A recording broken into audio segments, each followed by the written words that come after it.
Hey, what's up everybody? It's Coach Matt Ellis, EliteThrowsCoaching.com, and today we are going to start taking you through the journey of a proper preseason training program. So no matter when your season begins, we're going to teach you when you should be starting your preseason program, whether that's in the fall or in the winter or in the spring, for those of us that do track during the summertime. Whenever your preseason begins, you can watch this program, know exactly when to start, what you should be doing to get you as strong as possible for the start of your season. Before we get going, I did want to apologize. I know the audio on this video is not the best. We do have some solutions on the way to test some new audio to make sure we get rid of this big echo that you're hearing. But I did want to get going with this because we are just about, for us here in New England, we're about 13 weeks away from the start of track season, and this is really when your preseason training should begin. So, a few things real quick. The first thing is we're gonna be going week by week telling you exactly what your program should look like on a weekly basis, and this is week one. First things first, this is not really a beginner program. So if you have never lifted before, or if you've only been lifting for a couple of months, this is probably not gonna be a good program for you. You do need to have a little bit of lifting experience under your belt. You do need to know how to properly do movements like squats and bench press. Make sure that you're hitting proper depth, using good form and technique. We are gonna be going a little bit heavy at the end of this 13-week program. So if you're a beginner who's only been lifting for a couple of months, probably not gonna be for you. Also, it's really not for those elite athletes out there either. So if you are a post-collegiate thrower, if you are one of the top throwers in the NCAA, if you are planning on qualifying for the NCAA championships this year, if you can eventually see yourself going to something like Olympic trials or going to compete overseas in different European meets and meets outside of the US, probably not gonna be the best thing for you, because it is, at the same time as it's advanced for the brand new athletes, it's a little bit too basic for the advanced athletes. The next thing we want to talk about is that this uses minimal equipment. So you don't need a ton of fancy equipment to get this done. If you have a usage of a high school or a collegiate weight room, you'll be able to do this workout with no problem. If you own or you go to a well-outfitted garage gym, whether that's a smaller garage gym, a big garage gym like Primal, or if you just have something at your house, you probably have the equipment to get this done. Or if you go to a big box gym like a Gold's Gym, LA Fitness type of a place, you won't have any problem getting this done. It does take a little bit of equipment that you are gonna find in your typical high school or college weight room, so really anyone should be able to do this.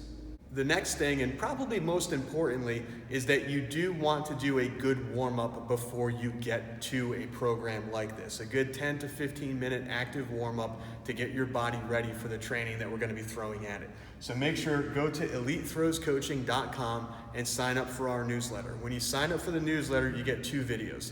One of those videos talks about in-season training, which is gonna give you sort of a template to what the preseason training is gonna look like. It's gonna give you some ideas of what to expect as we get going, but it's also going to be giving you is a full video of the warm-up that we do in here. It's a 10 to 15 minute process that all of our athletes here at Prime will do before their workouts during the week. So if you don't have a good warm-up, go there, subscribe to the newsletter, download and view that warm-up video. It is an unlisted YouTube link, so you can't just go to this YouTube channel and view it. You do have to subscribe, and the link gets sent to you as a separate email. But this is gonna have everything to get your body warmed up to do a lifting program. All right, so the next thing we have to figure out is, when do you actually start your preseason training? How do we time this up correctly? Well, the next in-season that we have here in Rhode Island, and you can do this with wherever your season begins. If you don't have indoor track and you have spring track, it's a very easy process of doing it. But all you need to do is figure out when your first day of the season begins. So here in Rhode Island, indoor track always starts the Monday after Thanksgiving. So here's Thanksgiving. This is sort of my ugly looking calendar, but here's Thanksgiving. And we're going to go to the Monday before, or the Monday after Thanksgiving is going to be the start of week 1. So all we do is, that last week is going to be week 13. Okay, so say for example, you start your outdoor season in the beginning of March or the middle of March. You want to go to the Sunday before that, and that's going to be week 13. And then all you do is just plot it on the calendar. You start counting backwards. So 12, 11, 10 brings us back into October. 9, 8, 7, 6 brings us into September. 5, 4, 3, 2 brings us into August, which is, if you check the date of this video, this week. So this is week 1. And this preseason program is a 13-week program, which is going to take you all the way to that week of Thanksgiving, so that by the time you finish Thanksgiving, it's going to be the end of 13 weeks, and then in season, week 1 starts the first day of your in season. So if you take a look at a paper calendar, you might not be able to do this on a phone or on like scheduling software or some type of scheduling app. But if you take a look at a paper calendar, you'll be able to write in every Sunday, 13, 12, 11, 10, counting all the way back until week 1. And that's how you figure out when your first week of preseason training is going to be. All right, so the first thing that you're gonna notice here is that I don't have specific exercises up on the board. I want this to be more of a template, something that you are going to enjoy doing, something where you are going to be selecting your own exercises. What I'm doing is basically giving you categories and set and repetition parameters. You're gonna be choosing the exercise. So week 1, day 1, you are going to be doing a squat, okay? And that squat, you are going to work up to a very moderate set of 5. Now, what do I mean by that? A moderate set of 5 is going to be basically a weight that you can do for 6 or 7 repetitions. You're just going to stop when you get to 5. So basically, it's not a very heavy maximal set of 5. It's an easy set of 5 where you're leaving a couple of reps in the tank. Once you reach that heavy set of 5, you're gonna then do that 2 more times. So you're gonna do 3 sets of 5 with that weight. Now, what type of squat should you be doing? Totally up to you. If you know your coach requires a certain type of squat, like if your coach always has you do front squats, or if your coach has you do box squats, or if you like to do high bar with no box, if you like to do pause squats, Anderson squats, whatever type of squats you like, there's a million of them. Pick the type of squat that you either love doing, that you're gonna wanna do first thing on a Monday morning, or pick squats that you know your coach is going to require you to do. So again, if your coach is in love with front squats, do front squats. That way you get better at them, you get more efficient at them, you get stronger at them, your coach will be happy and you'll be stronger. It's a win-win. After you work up to your 3 sets of 5 with that moderate weight, what you're gonna do then next are lunges. Now, I like to do walking lunges where I have a dumbbell in each hand and I'm walking up and down the gym. Those might not work for you. You might not have the space. A forward lunge where you're just stepping forward and backward. A reverse lunge where you're stepping backwards into the lunge might be a little bit better for you. You might like to do a split squat where you have 1 foot on the bench, 1 foot on the ground. You might have some type of a one-legged squat machine at your gym. I really don't care what it is. Pick some type of a lunge, 4 sets of 10. After that, we have a vertical pull for 4 sets of 10. Vertical pull is when you're going overhead and pulling your body up or pulling weight down.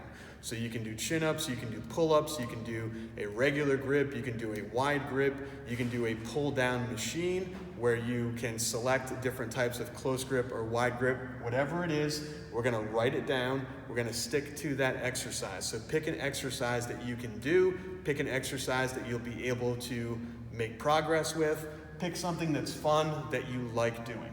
After the vertical pull, I like to do a circuit to get our heart rate up. And the circuit is very simple.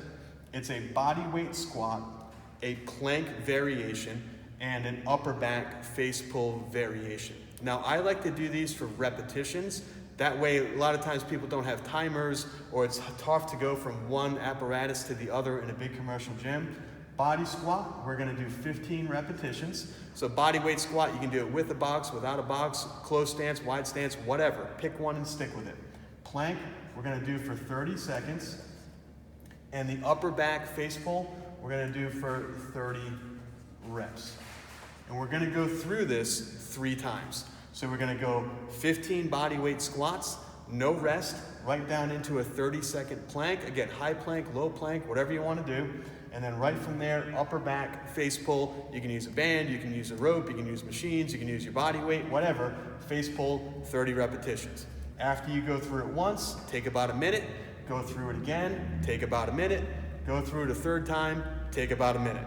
So really, it's not going to take you a long time to blast through this, maybe at a maximum like 7 or 8 minutes.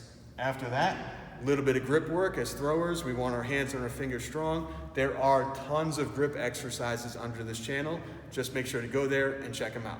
But that's going to be it. I want you to write everything down. Get a notebook, maybe a third of a page, write everything down.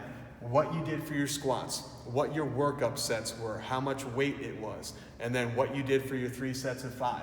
Lunges, you did your 4 sets of 10. Write down what weight you had, what type of lunge you did, and do that for everything. We need to keep track because every week we're going to be looking back and trying to break records. So you need to make sure that you're keeping track of what you're doing, keeping those records so we can go ahead and break them. There's nothing worse than, say, holding a 25-pound dumbbell in each hand as you do your lunge on week 1, and then by the time you get to week 2 or week 3, you're like, was it a 15? Was it a 40? What did I have in my hand? Because you're either going to go way too heavy or you're not going to go heavy enough and you're not going to make progress. We have to keep track, write everything down. Week 1, day 2 follows the same exact template as week 1, day 1, except for squatting, we're going to be doing pressing.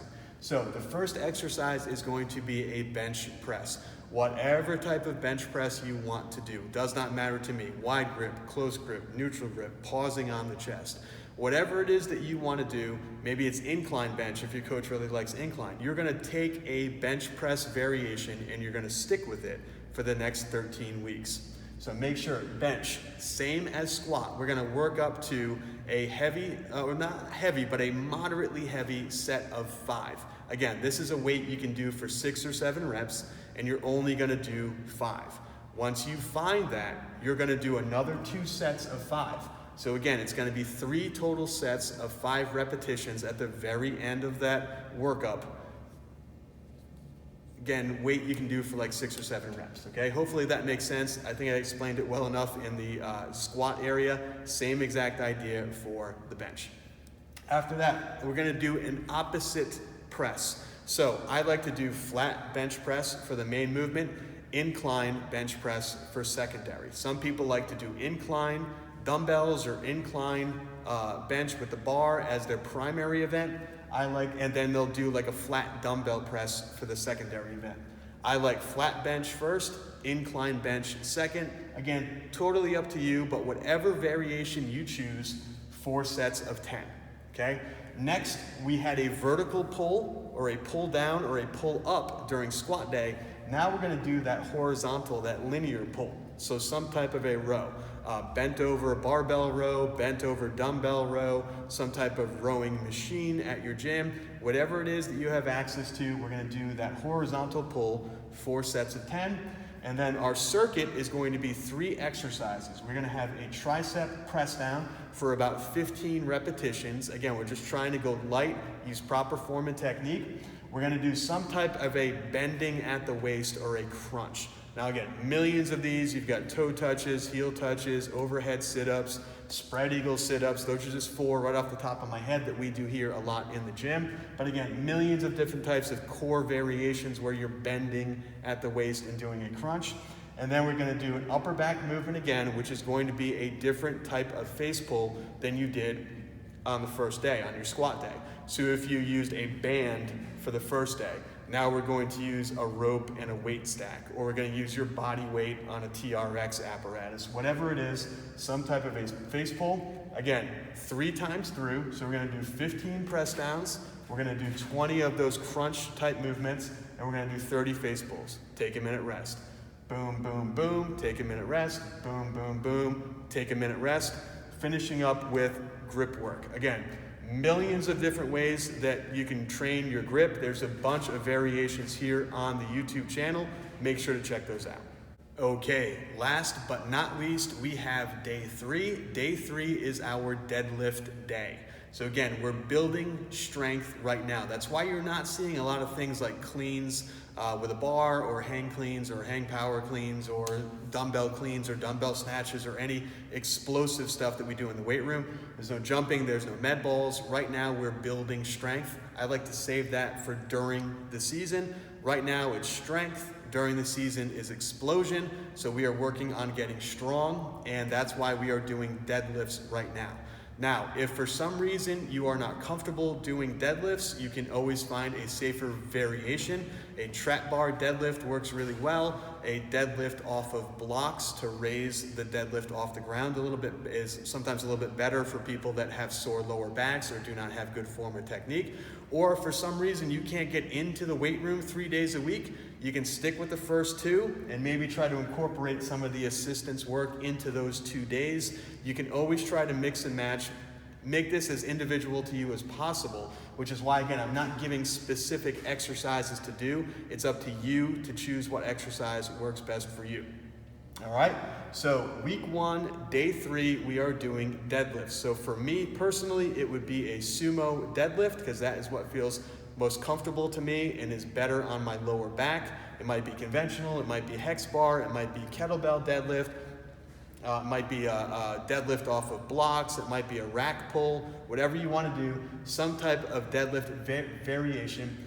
You're going to work up and do 3 sets of 3 repetitions. Now, what does this look like? Maybe you start with, like for me, example, it might be the bar, I'm sorry, not the bar, 135 for 3, 225 for 3, 275 for 3, 315 for 3, 365 for 3, 405 for 3. Maybe I could get that for 5 or 6. All right, let's do 405 again for a second set of 3. Okay, that felt pretty good. All right, let's do 405 again for a third set of 3. And there is my 3 sets of 3 at a moderate weight. It's not a maximum weight. It's not a struggle to get that third rep off the ground. It's probably a weight I could do for 4 or 5 repetitions. I'm just gonna stop at 3. Okay, hopefully by this point that makes sense, but it is imperative. We are not maxing out. We are finding a moderate set of 3. Those people that know RPE, rate of perceived exertion, this would be like an RPE 8. Or if you think as far as reps that you have left in the tank, this is where you have 2 or 3 repetitions left in the tank. That's what we're going for this first week. Okay, we're not trying to kill you or max you out the first week. Nice, easy repetition work, but leave a couple reps in the tank. Okay. After that, we have some type of a hinge. This is where, again, it's gonna pop up here in the corner. Subscribe to the website, subscribe to our newsletter. Go click that box that just popped up there. That way you get the warm-up. The warm-up has a lot of hinging patterns in there to make sure you are doing a hinge correctly. But hinging, this is going to be things like RDLs, stiff-legged deadlifts, not straight-legged, stiff-legged deadlifts, different types of good morning work. There's kettlebell swings and things of that nature. Hinge. So pick a hinge that you are comfortable doing. 4 sets of 10 repetitions, okay? For me, that would be a kettlebell RDL. Again, proper form and technique is key on these. Make sure go to get subscribed on the website, get the actual warm-up where we explain hinging, and it is a huge part of the warm-up. I cannot stress that enough. After that, we have some type of a shoulder press. I like a 1-arm dumbbell press. I feel like it's a little bit more specific for throwing, but if you like to use a bar, if you have a shoulder press machine at your gym, if you like to do a seated shoulder press or behind the neck press or whatever it is that you like or that your coach likes you to do, that's where we're gonna do it. And then the circuit on day 3, we're gonna do some type of bicep curl movement, dumbbells, barbell, whatever you wanna do, 10 to 12 repetitions, and that's per arm if you're using dumbbells. Lower back, you're gonna have some type of a lower back machine, like a 45-degree back extension, a glute ham raise where we're just doing a back extension, parachuters on the ground, whatever it is that you do. Again, there's a million different lower back exercises, just like there's a million different core and crunching exercises. There are extension exercises as well. So do about 10 to 12 repetitions, and then upper back, rear delt work. These are things like rear delt flies, and a lot of different machines that are out there, lateral dumbbell flies, whatever it is that you want to do. 3 rounds, 10 to 12 repetitions, and we're going to go through with about a minute rest in between. So 10 to 12 curls, followed by 10 to 12 back extensions, followed by 10 to 12 upper back delt work to work the upper back, again, for the 3rd day this week. Super important that we do that. After that, grip, and we're done. So that is your first week. That is week 1, days 1, 2, and 3 in the weight room. Make sure, I cannot stress enough, you need to go, you need to write all this stuff down. I like to take a 3-subject notebook. First subject in the notebook is going to be your squatting day. Second subject in the notebook is going to be your bench day. Third subject in the notebook is going to be your deadlift day. And from there, you just go back. So the first page of the first subject is week 1, day 1. First page of the second subject, week 1, day 2. First page of the third subject, week 1, day 3. And every page is going to be a different week. That way you can flip back and forth and see what you did in the past. Okay? So once again, just want to apologize. I know the audio on this is not as good as it should be. We have solutions coming for that, wireless mics and things like that we're going to test out. Again, the big tall ceilings in here make it very difficult. Make sure to go and subscribe to EliteThrowsCoaching.com. The box will pop up. You get your videos through there. They do a weekly blog every single week that has things like coupon codes for equipment. It's got a bunch of cool stuff that I put in there every single week, but it's also got the warm-ups, so make sure to sign up for that, okay? Guys, thank you so much for checking this out. Make sure to subscribe to this channel if you have not already. Share this with your teammates. Share this with your coaching friends. This is going to be a 13-week template that will get you super, super strong and ready for your track season. All right? Make sure, guys, if you have any questions, leave them down below, and I will talk to you next week.